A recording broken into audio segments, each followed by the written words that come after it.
So, Darkness at Noon by Arthur Koestler is a 1940 book that Arthur Koestler wrote under kind of a duress of being in the communist, his own experience, drawing a lot from own experiences as in the Communist Party, as a Hungarian slash, I believe, British, I think he's considered, because he actually spent, he left, I believe, Hungary and like the whole kind of, because it was like the Communist Party and all that was, and then went to Paris for a little bit during around when this was written, like right in the middle of this being written, there was the occupation of France and various European countries under the Nazi kind of tightly gripped under their control, and they were kind of at the behest of their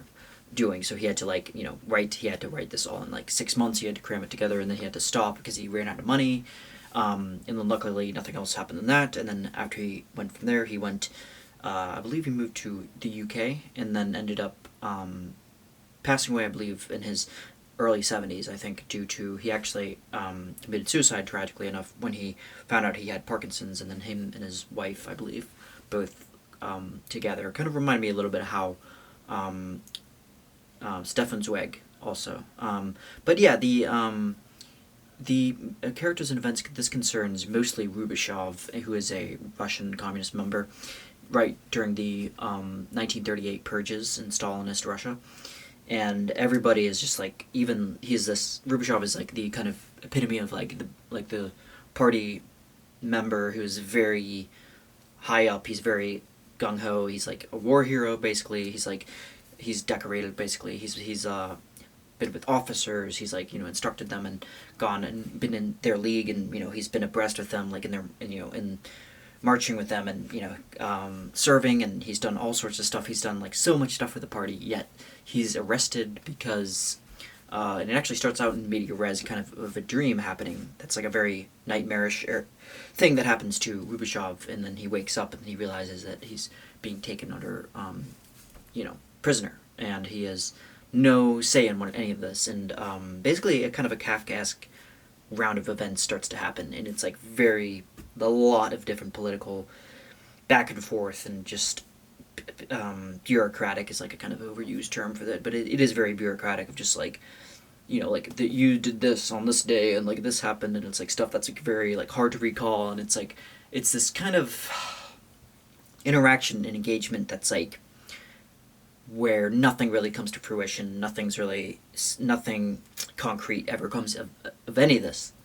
These hearings. There's 3 hearings, and it's actually, the book is actually, it's not too long of a book. I mean, it's like, 300 pages, 200 maybe, 50. But yeah, it's split into 4 parts of like the first hearing, and then the second, and then the third, and then I think the last one was called like the Great of Fiction, I think. And I think that's alluding to the kind of more kind of almost religious aspect that the Communist Party takes on. And it is kind of hard for me to kind of grasp this novel because I felt like it was a little bit too political for my taste. I know that certain people on the right side of the spectrum politically have kind of hailed it. I think the Daily Wire did a video on it, and with an interview. I haven't seen the full thing, but I've just seen clips of it, and it's kind of, I don't want to like kind of write it off just because of the Daily Wire, but then again, the Daily Wire is like notoriously, I'm not the first one to say this, but notoriously kind of giving out tons of misinformation. So I'm not saying that necessarily has a bearing on the book itself, but I do believe that Koestler, I don't know if he himself was just kind of like so ticked off and just affected negatively by what happened to him in his life, being under kind of the constant kind of pressure, just like a complete pressure engine, just like under that much scrutiny for what and then that classic kind of Orwellian kind of thing that Orwell actually liked this book too. He was like, it's brilliantly written, I think he called it. Can't find the quote, but he said it was because it's like very much not veiled. There's not much veiled. But anyway, so yeah, going back a little bit to the plot, and sorry, I'm back and forth here, because the plot was it was difficult, like I said, because I'm not big on politics of, what was going on in the history of it. So that historical kind of political underlining that really charges this novel is like a little bit lost on me, but I did appreciate it for what it's worth. The kind of extent, to the very point that, and it's a classic thing, right? Is the exiled author, like that, like Solzhenitsyn too, like just like the math that a lot of what happened to Rubashov. I'm sorry, Rubashov.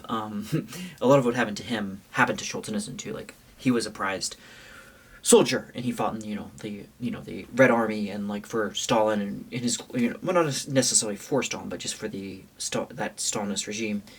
The only thing he did was literally he just said he had a passing few remarks about Stalin in a letter that Solzhenitsyn sent to a friend, and that was what got him in jail. So, yeah, and a lot of times that's how it starts out. Is like a little foot in the door kind of maneuver to kind of like, oh well, we got you on this one kind of account, and then you think that the insidious thing about it is that you think that okay, well, you're at least they were thinking that, okay, this is just going to be a tiny little interment. It's not going to be that big of a, draw from my life. I'm just going to be, it's so stupid. It's going to be what? It's going to be I'm going to win at the end, right?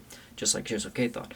But what actually happens is that the opposite happens, is that you end up getting your entire life enmeshed into this ridiculous headspace of just cruel, just like long, elongated, lengthy,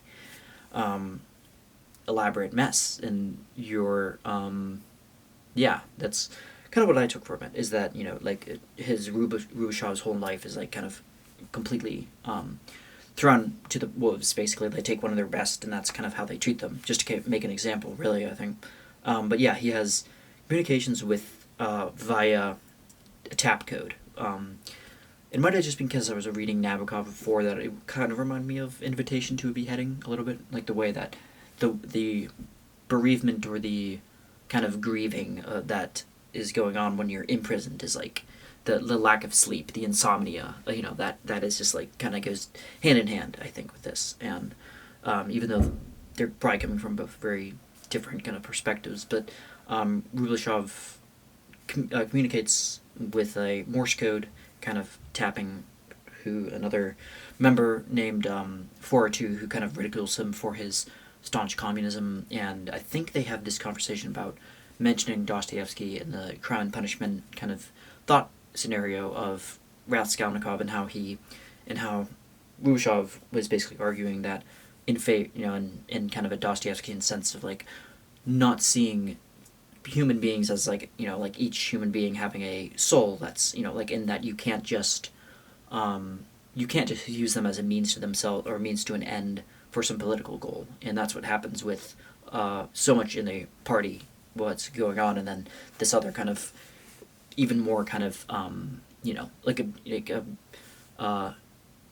like proud kind of jingoist party member just kind of denounces him, and he's like, no, but men are meant to be used as fodder, basically, like cannon fodder for the good of the sake of the party, and that's, you shouldn't question that. And it's like men should be like thrown out there, like Napoleon did.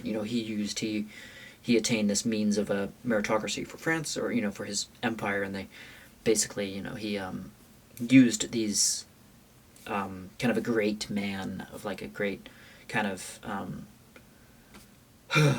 kind of seizure of like kind of procurement of power that kind of like validated him doing all these awful things. So that's kind of what his argument is, and then that's showing the clash between, I guess, his individualist nature, I guess, or for wanting to see people kind of as a people, like as worthwhile. And but anyway, so like there's different characters that go in this. There's the prisoner 401 or 402 rather, and then there's Hairlip, and then party members that are higher ranking. But yeah, I think that's all I have for that. Darkness at Noon, the title, I think, is drawn from the Bible. I think in the Gospel, I think it was in John, I think. Um, so, but yeah, I think it's a pretty fitting title, and that's all I have for Darkness at Noon by Arthur Koestler. Thanks.